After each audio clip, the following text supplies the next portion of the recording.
Ibunda Nagita Slavina, Rita Amelia atau Mama Rita saat ini tengah diterpa masalah gugatan dari mantan suaminya Gideon Tengker. Mama Rita digugat mantan suaminya terkait harta gonogini. Kemudian banyak netizen yang mempertanyakan mengapa ayah Nagita baru menggugat mantan istrinya setelah puluhan tahun bercerai.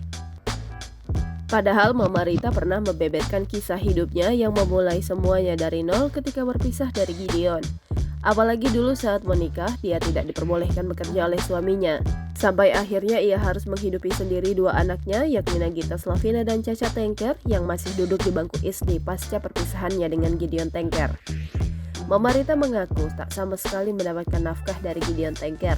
Setelah memutuskan berpisah, ia pun mulai bekerja di dunia entertainment dengan menjadi manajer artis dan pemain sinetron. Karena udah sama sekali nggak dibiayain sama keluarganya. Jadi benar-benar Mama Rita pun mengaku harus bekerja keras demi menghidupi anak-anaknya sebagai single mom.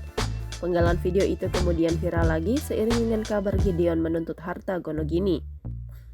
Tak jarang netizen yang mencibir ayah Nagita Slavina atas ulahnya tersebut. Jangan lupa subscribe, share, komen, dan like ya!